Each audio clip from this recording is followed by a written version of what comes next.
Hi everyone, welcome back to YB biology classes. Last lecture में हमने बात की थी बायोलॉजिकल क्लासिफिकेशन में किंगडम मोनेरा के बारे में, और इस लेक्चर में हम बात करेंगे किंगडम प्रोटिस्टा के बारे में। तो हम स्टार्ट करेंगे किंगडम प्रोटिस्टा के जनरल कैरेक्टर से, देन उसके क्लासिफिकेशन पे आएंगे धीरे धीरे, और इसे कंप्लीट करने की कोशिश करेंगे इस वीडियो के अंदर। जो किंगडम प्रोटिस्टा हैं उसके अंदर सिंगल सेल्ड जो यूकैरियोट्स है हम उन्हें इंक्लूड करते हैं, कि ऐसे यूकैरियोट्स जो मोनेरा था उसमें हमने रखे थे प्रोकैरियोट्स। यहाँ हम किसकी बात करेंगे? यूकैरियोट्स की, कि ऐसे यूकैरियोट्स जिनके पास सिर्फ एक सेल प्रेजेंट है, सिंगल सेल्ड यूकैरियोट्स के बारे में। The cell contain a well-defined nucleus and other membrane-bound organelles। की जो प्रोटिस्टा है उसकी जो सेल है उस सेल के अंदर वेल डिफाइंड न्यूक्लियस मिलेगा, कि इस तरीके से जो सिंगल सेल्ड यूकैरियोट्स हैं उनके अंदर न्यूक्लियस मिलेगा वेल डिफाइंड, की जो न्यूक्लियस की हम जितनी भी प्रॉपर्टीज़ पढ़ते हैं कि इसके ऊपर एक न्यूक्लियर मेम्ब्रेन होगी, इसके अंदर जो जेनेटिक मटेरियल है वो कंटेन होगा, वो सारी चीज़ें यहाँ न्यूक्लियस में मिलेगी। और ये यहाँ पर जो ऑर्गेनेलीज़ हैं लाइक माइटोकॉन्ड्रिया है, क्लोरोप्लास्ट है, ये ऑर्गेनेलीज सारी मेम्ब्रेन बाउंड ऑर्गेनेलीज यहाँ देखने को मिलती हैं। सम हैव फ्लैजिला और सीलिया, कि कुछ eukaryotic cell single cell eukaryotic protozoans ऐसे हैं जिनके पास फ्लैजिला या सीलिया भी मिलते हैं for movement. Protist are primarily aquatic, मतलब ये ज़्यादातर मोस्टली कैसे मिलते हैं? ये एक्वेटिक मिलते हैं। बहुत रेयर ऐसा है प्रोटिस्टा में, बहुत कम ऐसे हैं जो कि टेरेस्ट्रियल फॉर्म में मिलेंगे। ऐसा माना जाता है कि जो ये प्रोटिस्टा है ये एक कनेक्टिंग लिंक है, ये एक लिंक है किस किस के बीच का? प्लांट्स, एनिमल्स एंड फंजाई के बीच में। जैसे यहाँ पर मोनेरा और यहाँ पर हमने रखा प्लांट्स, एनिमल्स एंड फंजाई, तो इनके बीच में ये जो प्रोटिस्ट है वो कनेक्टिंग लिंक का काम करते हैं। They reproduce asexually and sexually. इनके अंदर जो रिप्रोडक्शन है वो एसेक्सुअल रिप्रोडक्शन भी होता है और सेक्सुअल रिप्रोडक्शन भी होता है। सेक्सुअल रिप्रोडक्शन कैसे होगा? कि दो सेल है उनका फ्यूज़न होगा और जाइगोट की फॉर्मेशन होगी। प्रोटिस्टा के अंदर ये इंक्लूड करते हैं क्राइसोफाइट्स को, डाइनोफ्लैजिलेट्स को, यूग्लिनोइड्स को, स्लाइम मोल्ड्स को एंड प्रोटोजोअन्स को। 5 ग्रुप आते हैं: chrysophytes, dinoflagellates, euglenoids, slime moulds and protozoans. सबसे पहले हम बात करते हैं क्राइसोफाइट्स की। जो ये क्राइसोफाइट्स हैं found in fresh water and marine environment, की ये क्राइसोफाइट है ये वाटर में मिलेंगे। वाटर दोनों तरीके का हो सकता है, फ्रेश वाटर भी मिल सकते हैं और मैराइन वाटर भी मिल सकते हैं। ये कैसे हैं? माइक्रोस्कोपिक है, कि मतलब माइक्रोस्कोप की हेल्प से देखे जाने वाले, बहुत ही माइन्यूट, की जिन्हें हमने एक टाई से नहीं देख सकते, माइक्रोस्कोपिक है। और ये जो वाटर बॉडीज़ हैं उनमें फ्लोट करेंगे पैसिवली, मतलब कि जैसे ये वाटर बॉडी है इसमें जिस तरीके से वाटर करंट या वाटर वेव है उस ही डायरेक्शन में ये भी जो क्राइसोफाइट है ये मूव करेंगे। ये फ्लोट करते हैं, ये स्विम नहीं करते, मतलब ये कोई एक्टिवली मूवमेंट नहीं करते। जैसे पानी का बहाव इन्हें बहा के लेके जाएगा उस डायरेक्शन में ये बह जाएंगे, और इन्हें हम नाम देते हैं generally planktons. Most of them are photosynthetic, मतलब ये अपना खाना खुद बना सकते हैं। It include diatoms and golden alga, जिसे हम डेस्माइड्स बोलते हैं। तो जो क्राइसोफाइट है उसके अंदर डायटम्स आते हैं और गोल्डन एल्गा डेस्माइड्स आते हैं। डायटम की अगर हम बात करें तो जो डायटम्स हैं इनकी जो वॉल है वो सिलिका की बनी हुई है, जो सेल वॉल है इनकी वो सिलिका की बनी हुई है।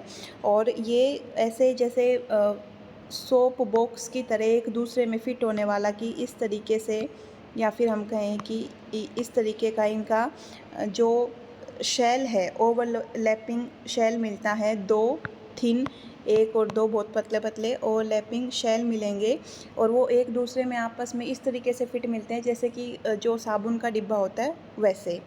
Cell wall deposit of diatoms over billions of year in their habitat is known as diatomaceous earth, कि जो डायटम्स हैं उनका जो सिलिका का सेल है वो डिपोजिशन होता जाएगा, कि यहाँ पर अगर सिलिका का सेल डिपॉजिट होने लगा तो बिलियंस ऑफ ईयर के बाद में ये डिपॉजिट होंगे और इनका जो ये डिपोजिशन है उसको एक नाम दिया जाता है डाईएटमेसियस अर्थ।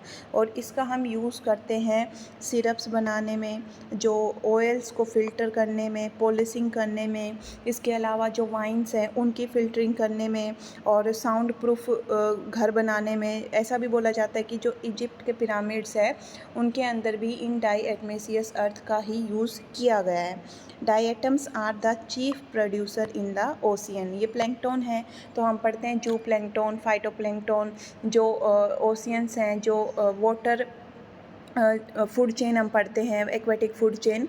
उसके अंदर जो सबसे बेसिक, जो सबसे लोअर स्टेज पे रखा जाता है वो रखा जाता है डायटम्स को।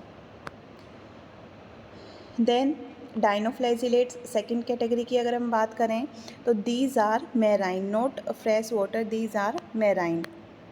तो ये मैराइन मिलेंगे, फ्रेश वाटर नहीं मिलेंगे। क्राइसोफाइट्स थे, वो मैराइन भी थे और फ्रेश वाटर भी थे। And these are also photosynthetic in nature. They appear yellow, green, brown, blue और रेड। किसके बेसिस पे? कि इनकी जो सेल्स है उनमें किस तरीके का मेन पिगमेंट प्रेजेंट है, उसके बेसिस पे इनके हमें अलग अलग कलर देखने को मिलते हैं। इनकी जो सेल वॉल है उसके पास ना स्टिफ सेलुलोज प्लेट्स प्रेजेंट है आउटर साइड में, जिसकी वजह से ये एक आर्मर जो कवच होता है उसकी तरीके से सेलुलोजिक प्लेट इनकी सेल वॉल के बाहर प्रेजेंट है। Most of them have two flagella. ज़्यादातर के पास दो फ्लैजिला मिलेंगे। One is longitudinal and other is transverse. कि जैसे इस तरीके से ये हम डाइनोफ्लैजिलेट का स्ट्रक्चर देखते हैं तो एक फ्लैजिला तो इस तरीके का मिलेगा और दूसरा फ्लैजिला ऐसे मिलेगा, जो वॉल प्लेट्स हैं उनके बीच में से ट्रांसवर्सली निकला हुआ।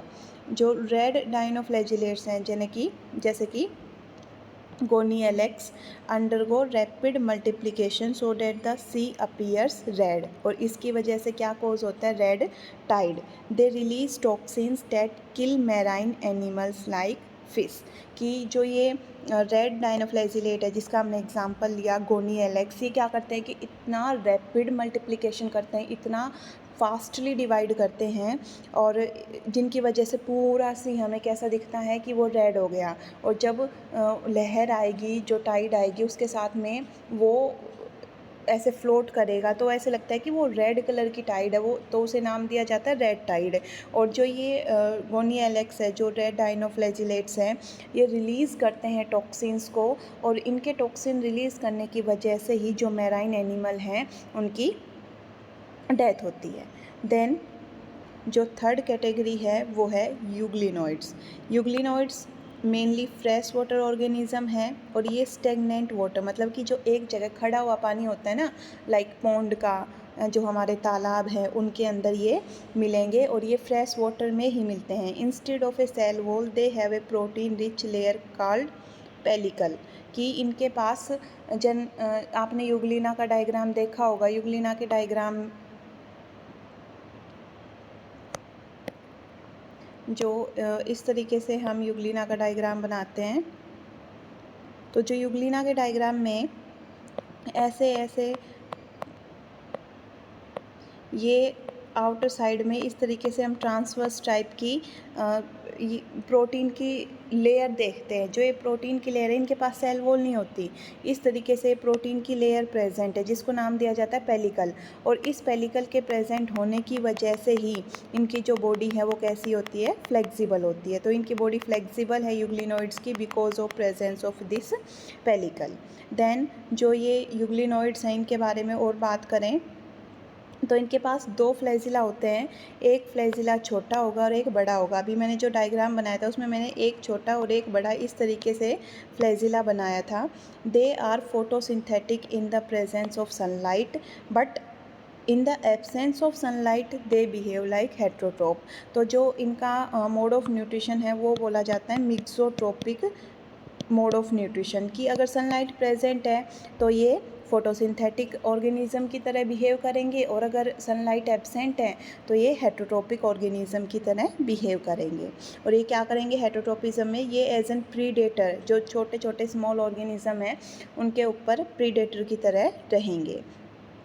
इनके जो पिगमेंट्स हैं, क्योंकि मैंने अभी बोला these are photosynthetic in presence of sunlight, so they have pigments which are identical to those in higher plants, की जो हमने जिम्नोस्पर्म एंजियोस्पर्म में जो पिगमेंट देखते हैं फोटोसिंथेटिक पिगमेंट, सेम उसी तरीके के फोटोसिंथेटिक पिगमेंट हमें यूग्लिनोइड्स में देखने को मिलेंगे। That's why they are photosynthetic in nature in presence of sunlight, और इसका सबसे बेस्ट एग्जाम्पल है यूग्लिना। देन हम बात करें फोर्थ कैटेगरी की, which is slime moulds. Slime moulds are saprotrophic in nature, ये सेप्रोफाइट है। The body moves along decaying twigs and leaves engulfing organic material, कि जो स्लाइम मोल्ड्स हैं इनकी जो बॉडी है वो डिकेइंग जो ट्विग्स हैं, जो लीव्स हैं, उनके अलोंग, मतलब उनके पास में ये मूव करेंगे और उनको अपने इनगल्फ करेंगे as an organic material. Under suitable condition they form a aggregation, जिसको नाम दिया जाता है प्लाज्मोडियम, कि जब कंडीशंस फेवरेबल है, कि जब एनवायरनमेंट फेवरेबल है, उस फेवरेबल एनवायरनमेंट के अंदर क्या किया जाएगा, ये सारे जो स्लाइम मोल्ड्स हैं ये एग्रीगेशन कर लेंगे, ये अपना एक ग्रुप बना लेंगे, और इनके जो एग्रीगेटेड है जो ग्रुप है उसे नाम दिया जाता है प्लाज्मोडियम। इट में स्प्रेड ओवर सेवरल फीट, मतलब कि ये फैल सकता है काफ़ी फिट दूर तक, ये जो इनका एग्रीगेशन है वो फैल सकता है। जब अनफेवरेबल कंडीशन आएंगी तो जो प्लाज्मोडियम है वो डिफ्रेंशिएट करेगा और वो फ्रूटिंग बॉडीज़ की फॉर्मेशन करेगा, और जो फ्रूटिंग बॉडीज़ हैं उन फ्रूटिंग बॉडीज़ के अंदर वो कंटेन करेगा स्पोर्स एट देयर टिप, की इस तरीके से ये एक फ्रूटिंग बॉडी बनाएगा। स्टोक होगी, ऊपर एक फ्रूटिंग बॉडी होगी, और यहाँ पर इस फ्रूटिंग बॉडी के अंदर प्रेजेंट होंगे स्पोर्स, जो कि इनकी टिप पे प्रेजेंट है।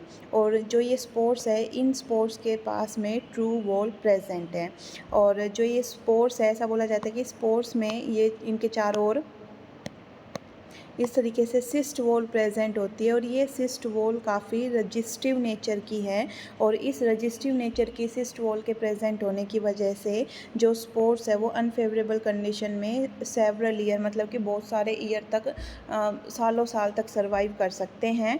और जो ये स्पोर्स है ये एयर से डिस्पर्स्ड होते हैं, एक जगह से दूसरी जगह एयर की वजह से जा सकते हैं। और जो सिस्ट वॉल है ये कब ब्रेक डाउन होगी, जब फेवरेबल कंडीशन आएंगी, और फेवरेबल कंडीशन आएंगी तो स्पोर को जर्मिनेट करना पड़ेगा। इस वजह से फेवरेबल कंडीशन आने पे ये जो सिस्ट वॉल है, स्पोर के चारों ओर की वॉल है, ये ब्रेक डाउन होगी। फिर इसकी जो फिफ्थ कैटेगरी है वो है protozoans. Protozoans are heterotroph, they are generally predators and parasites, या तो ये प्रीडेटर की तरह काम करेंगे, अपना न्यूट्रिशन लेंगे, या फिर ये एज एन पैरासाइट अपना न्यूट्रिशन लेंगे। They are primitive relatives of animal, ऐसा माना जाता है कि जो प्रोटोजोन्स हैं इन्हीं से शुरुआत हुई है एनिमल्स की।